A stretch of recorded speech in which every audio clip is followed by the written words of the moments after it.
Posłuchajcie tego.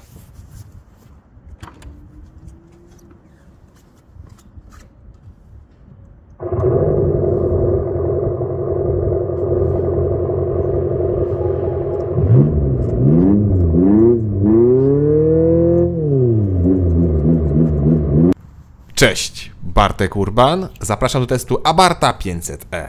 Niestety to, co słyszeliście, to nie był wydech, tylko głośnik.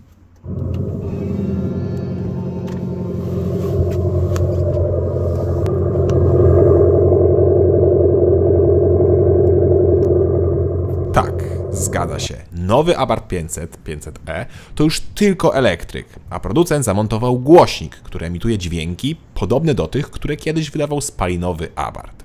A przynajmniej te na postoju, bo jak jedziemy jest, no jakby to powiedzieć, po prostu źle. Zresztą nie tylko to jest złe, ale po kolei. Zacznijmy od dobrych rzeczy, czyli od wyglądu. Nowy Abarth wygląda świetnie, czyli dokładnie tak, jak wyglądał jego poprzednik. O ile tak można mówić o spalinowym Abarthie. Nowa 500 jest zadziorna, jest zawadiacka, wygląda nieco sportowo i stylowo. Ma też mnóstwo małych detali, które po prostu cieszą i wyglądają dobrze. Ba, nawet ten smerfastyczny kolor pasuje do takiego mieszczucha. Moim zdaniem prezentuje się świetnie, dokładnie tak, jak powinno wyglądać małe sportowe auto do miasta. Chociaż oczywiście wygląd to kwestia subiektywna. Abarth zrobił dokładnie to samo, co z innymi modelami w swojej historii, czyli wziął seryjnego Fiata 500 i dodał do jego dokładki, znaczki, lekko obniżył, czy dodał większe i ładniejsze felgi. Wyszedł z tego właśnie taki mały miejski wojownik. Chociaż to, na co od razu zwróciłem uwagę, to kluczyk. Ja wiem, że to szczegół, ale powinien być ze skorpionem, czyli logiem Abartha, tak jak to było w poprzedniku, a tego niestety nie ma. Oczywiście, w kwestii przestrzeni nic się nie zmieniło i to wciąż jest malutki, praktycznie 2+2 osobowy samochód, gdzie z tyłu zmieszczą się tylko dzieci. Chociaż bagażnik na zakupy wystarczy, jak wywalimy te kable, bo te niestety zajmują dużo miejsca. Ale raczej nikt ich nie wozi ze sobą, więc można to zostawić w garażu, o ile taki mamy. I pojemność bagażnika to 185 litrów, więc tak jak mówiłem, na zakupy wystarczy. A jak to jest za mało, to z tego poziomu położymy oparcia i mamy 550 litrów. Tylko trzeba pamiętać, żeby wcześniej nieco przesunąć fotele, bo miejsca jest tutaj niestety mało. No tak mało, że nie ma szans, żebym siadł sam za sobą, a przypomnę, mam 186 cm wzrostu.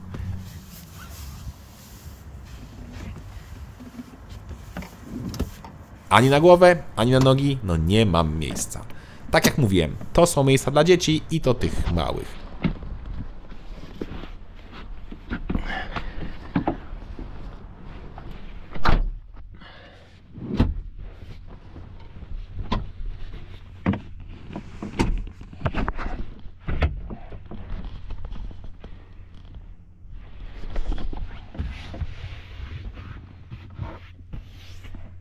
Fajnie za to, że z przodu jest Isofix na fotelu pasażera. W ogóle fotele są fajne, ładne i mają wreszcie regulacje.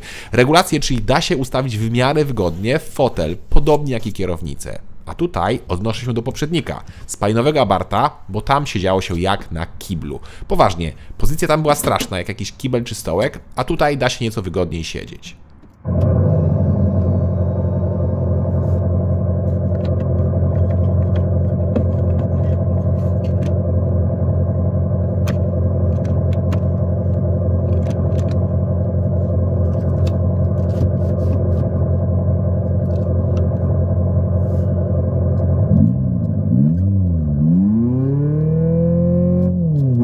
No i tutaj też mamy wygodną i ładną kierownicę oraz bardzo fajną deskę rozdzielczą. No zobaczcie, pasuje też do tego auta. Nowocześnie, ale i stylowo i są sportowe akcenty, jak ta kierownica, nakładki na pedały czy elementy z zamszu. No jest dobrze. Trochę mnie za to zdziwiło to, czyli szklany dach, który nie jest otwierany. Nie jest to szyberdach, tylko po prostu tafla szkła przymocowana na stałe. Trochę szkoda, wolałbym, żeby był otwierany. Szkoda też, że multimedia nadal działają w kratkę, czyli miałem momenty, że się zacinały mocno, a czasami działały bardzo szybko. Tak samo, czasami używając Android Auto lub Apple CarPlay, nie miałem dźwięku, to znaczy słyszałem, że mnie rozmówca słyszy, ale ja go nie słyszałem. Od auto miewa humory.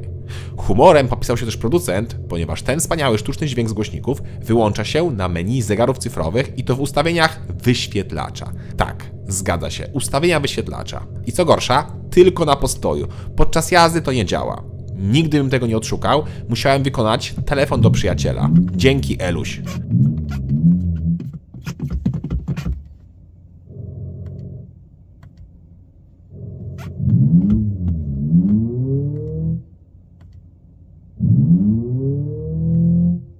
Poza tym zegary mają mnóstwo widoków, jak i 3 motywy w zależności od trybu jazdy. I co ważne, Abarth pamięta tryby jazdy, choć one tak naprawdę odpowiadają za motyw zegarów i nieco inną rekuperację czy reakcję na gaz.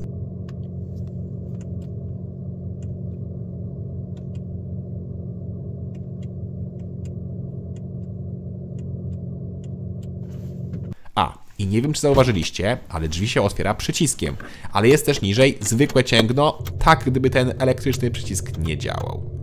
Sprawdźmy zatem spasowanie i materiały.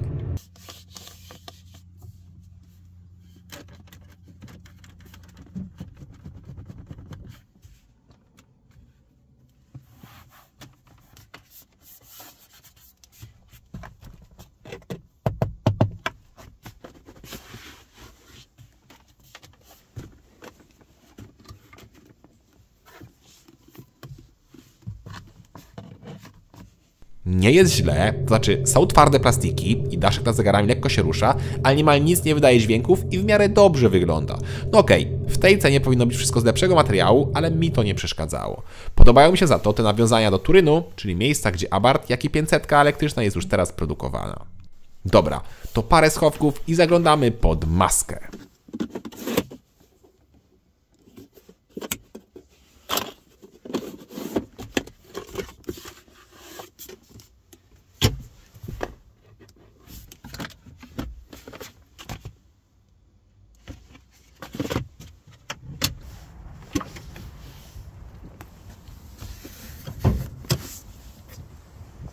A pod maską jest silnik elektryczny o mocy 155 koni i momencie 235 Nm. Jak mam być szczery, spodziewałem się no ciutkę więcej, zwłaszcza, że początkowo poprzedni spalinowy Abarth miał 145 koni, a pod koniec produkcji moc zaczynała się już od 165 koni, a były też i wersje 180 koni.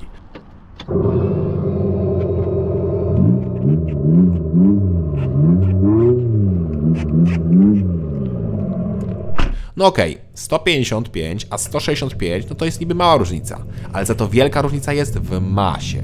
Otóż 165-konny spalinowy Abarth ważył 1160 kg, a elektryczny waży 1410. 250 kg różnicy to jest przepaść i to wpływa zarówno na osiągi, jak i na prowadzenie. Ale tego aż tak bardzo nie czuć. Nie czuć, bo przez to, że jest to auto elektryczne, to moment i moc mamy niemal od razu, więc wrażenia są niezłe. No i sprint do setki trwa 7 sekund, a w spalinowym 7,3, czyli jest poprawa. Pora to zweryfikować.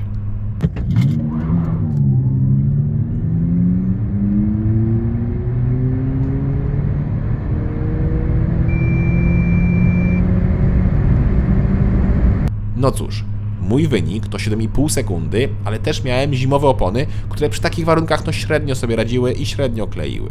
Ja 165-konnym, tym spalinowym Abarthem robiłem 7,3 sekundy, czyli nieco szybciej, a też robiłem to w słabych warunkach.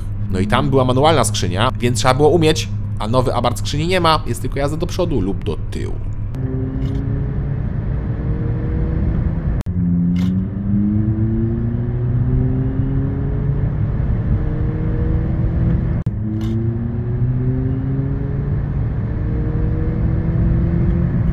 Jest super elastyczność, ale tylko tak do 80-90 na godzinę. Potem czuć jak auto puchnie i jest tylko coraz gorzej, aż dobijamy do 155 i wtedy mamy blokadę. A spalinowe Abarthy mogły latać po 220. Troszkę się pozmieniało. Ale do takiej miejskiej jazdy nowy Abarth się sprawdza, bo z miejsca no niemal zawsze jesteśmy pierwsi. Do takich 60-70 na godzinę auto naprawdę fajnie się rozpędza, to taki idealny miejski zakres. Gorzej, jak pojedziemy nim na szybsze zakręty, bo wtedy każde wciśnięcie gazu w zakręcie, nawet takie delikatniejsze, oznacza podsterowność. Niestety, tutaj producent się nie popisał i nie ma szpery, nawet jakiejś elektronicznej, opierającej się na przyhamowaniu koła. No nie ma i już. I to jest wada. A szkoda, bo z tymi ciężkimi bateriami w podłodze Abarth nieźle się trzyma na zakrętach i jest fajnie wyważony. Jest też twardy, ale moim zdaniem i tak bardziej komfortowy niż poprzednik i dałoby się nim dobrze pobawić. No i wreszcie jest pozycja za kierownicą. jakby tutaj dać prawdziwą szperę, nieco więcej mocy, a najchętniej ten silnik 1.4 T-Jet, czyli ten turbo od poprzednika, bo tam banan nie schodzi nam z twarzy ze względu na charakterystykę tego silnika, zadziorność taką i ten dźwięk wydechu. No tam gadało auto niesamowicie. A elektryk gada na postoju, jak poprzednik, to znaczy głośnik udaje, że brzmi podobnie, do momentu jak wciśniemy gaz.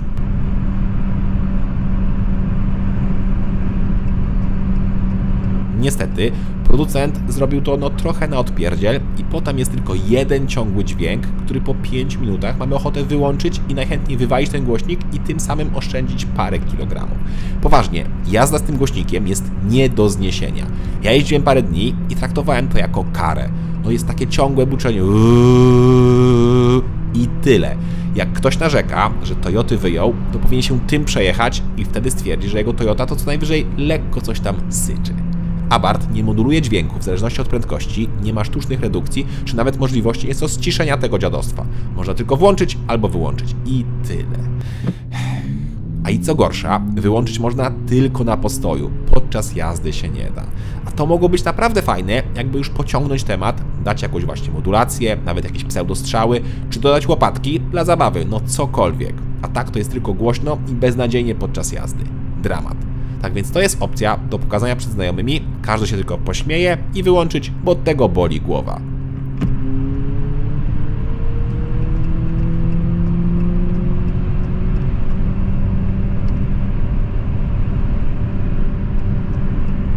Nieco też boli głowa, jak się zobaczy baterię, bo tam jest 37,8 kWh, co w mieście ledwo pozwoli na zrobienie 200 km i to jak się postaramy. Teraz jak testowałem, były temperatury od 0 do 5 stopni, więc raczej zimniej, to miałem zużycie na poziomie 18-19 kWh. Oczywiście, przy zwykłej jeździe, czyli cieszyłem się nieco jazdą. Jak się bardzo mocno postarałem, to schodziłem do 15, ale bez sensu, nie po to się kupuje takie auto. No i wyszło tak, że przez 8 dni testu byłem 8 razy na ładowarce. Tak, poważnie, codziennie musiałem ładować. Bo tak naprawdę opłaca się ładować tylko do 80%, a to i tak trwa długo. Ładowanie do 80% to według producenta 35 minut, a ja jak liczyłem, to często było ich chwilę dłużej, bo mało kiedy uzyskiwałem pełną moc ładowania, czyli 85 kW. Zazwyczaj było to około 40-50 kW, więc słabo. No to jest miejskie auto i trzeba mieć garaż, żeby ładować. Wtedy zostawia się na noc w swoim garażu i jest to ładowane nawet na jakiejś ładowarce 11 kW. Jakbyście byli bardzo odważni i chcieli pojechać tym autem w trasę, to przy 120 miałem zużycie na poziomie 20, a 140 24 kWh. Czyli na trasie nie da się zrobić 200 km bez ładowania.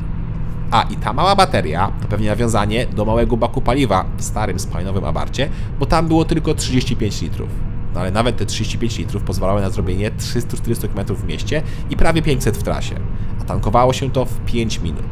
A nie 200 km i ładowanie przez godzinę. Nie tędy droga. No i dochodzimy do ceny. Ceny, która jest kosmosem, bo Abarth obecnie kosztuje w podstawie 189 tysięcy złotych, a wyższe wyposażenie to nawet i 209 tysięcy złotych. Kosmicznie drogo. Ba, nawet producent o tym wie i obecnie są promocje w wysokości nawet 68 tysięcy złotych. Tak, rabat to 68 tysięcy złotych, czyli chyba więcej niż kosztował kiedyś spalinowy Abarth. No dobra, ale to było bardzo, bardzo dawno, bo w zeszłym roku Abarth spalinowy 595 o mocy 165 koni kosztował 106 tysięcy złotych. No ale to nadal 83 tysiące złotych taniej niż nowy elektryk. A, i te 68 tysięcy złotych rabatu jest za wersję Turismo, czyli taką jak ja testuję, a ta wersja startuje od 209 tysięcy złotych, więc po rabacie to około 140 tysięcy złotych. Dramat te ceny. Dramat jak oferta Abartha, który ma obecnie w gamie 2 elektryki i tyle. To jest niestety kolejny przykład, jak koncerny wykańczają same siebie. Poprzednia generacja, pomimo wielu wad, jak na przykład ta pozycja za kierownicą jak na stołku czy tam kiblu, super mały bak paliwa czy za twarde zawieszenie, i tak stała się hitem i już za życia stała się kultowa. Pokochali ją wszyscy ze względu na wygląd, wymiary, osiągi, prowadzenie czy niesamowity dźwięk wydechu. Cena też była dość przystępna, chociaż faktycznie pod koniec produkcji zaczynało się robić za drogo, zwłaszcza jak na tak małe auto. No ale sprzedawał się świetnie, czego nie można mówić o nowym Abarthie. Zresztą ten rabat też daje do myślenia, bo to oznacza, że właśnie nie ma chętnych na te auta. No i do tego ten dźwięk, który przez pierwsze sekundy bawi na postoju, a potem irytuje tak strasznie, że marzycie, żeby go wyłączyć. a producent robi wam na złość, bo chowa to wyłączenie tak głęboko i tak bezsensownie w ustawieniach, że ciężko to odszukać. Szkoda, szkoda i jeszcze raz szkoda, bo nowy Abarth 500 nie ma szans na stanie się hitem, przynajmniej nie w Polsce. I żeby nie było, ja uważam, że to bardzo fajne miejskie auto. Dobrze się prowadzi, super wygląda, jest cicho w środku, no do miasta jest świetny. Tylko to nie ma nic wspólnego z Abarthem poza wyglądem.